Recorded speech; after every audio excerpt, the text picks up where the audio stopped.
In this video, I'm going to be taking a look at the idea of lowest common multiples. Lowest common multiples. And the reason why I'm going to look at this topic is because it's relevant to chemistry, especially when you're solving problems like this.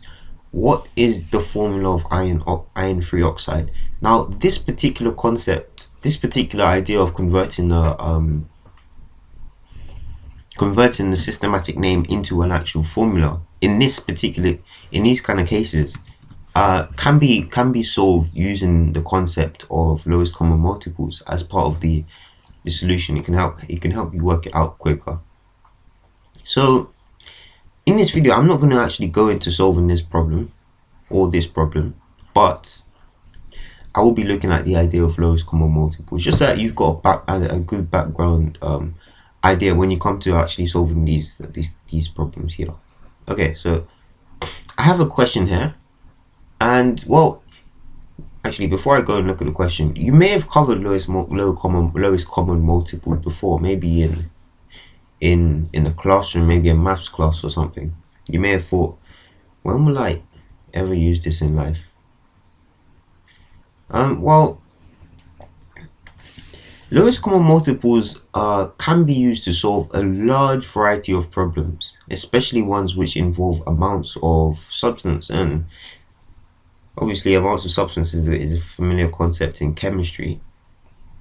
And we're going to be using this to solve a problem involving pills. Anyway, let's just go straight into the question. Neo's boss Morpheus has run out of red pills and blue pills. Morpheus sends Neo to the local street pharmacist to buy some more. Now, the red pills are £8 each, and the blue pills are £6 each.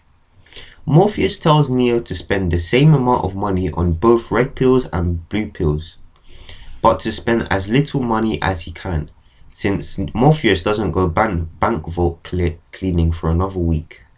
How much will Neo spend in total? Okay, bank vault cleaning. Okay, so these are the two amounts we've been given. The red pills, the price of red pills, and the price of the blue pills, £6 each. I'll use red for the red pills. Red pills and blue pills, I'll use blue. There we go.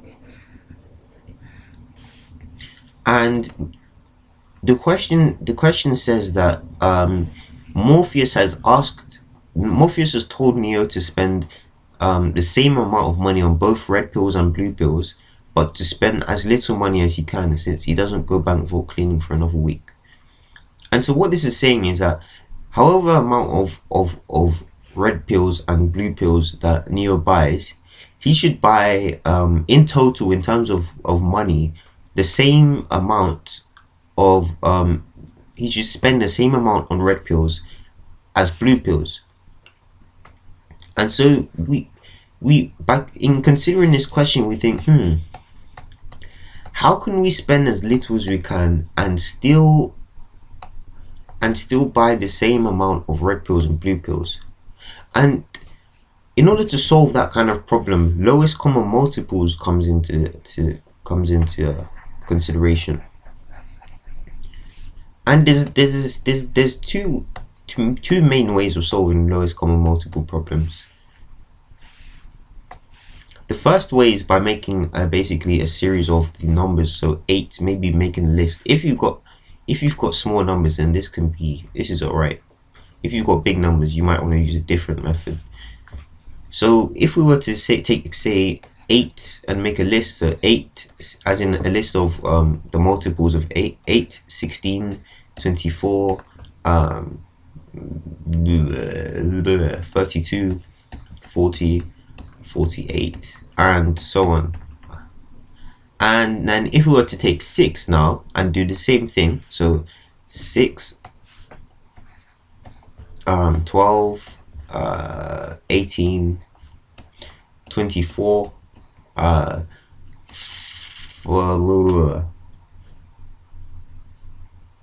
30, yeah, sorry, not 40, 30, 30, 36, 42, and so on. So looking at this, we can quite clearly see that the lowest common multiple, as in the lowest number in terms of the multiples of each of these numbers that they have in common, is 24. So we have 24 here and we have 24 here. So that's the lowest common multiple. If you did have bigger numbers, since we don't have very, very big numbers, we could use this method. But there's another method which we could use which would give us the same answer, except we wouldn't have to write out a whole long list of the different multiples of each number. So what we could do is just write 8 and 6 and then look for the lowest lowest factors of these numbers and basically multiply them all together.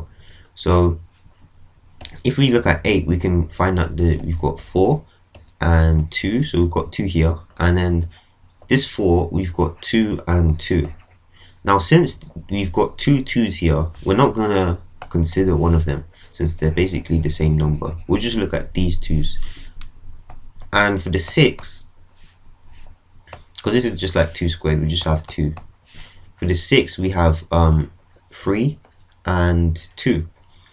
And so now if we look at these numbers, which are basically the prime numbers which go into 8 and 6, if we were to multiply these 4 numbers together, you could, so if you want, you could get your calculator around and work this out, or work it out in your head. You know, it's quite easy. So 2 times 2 times 2 times 3, and this gives us this is basically 8 times 3, 8 times 3,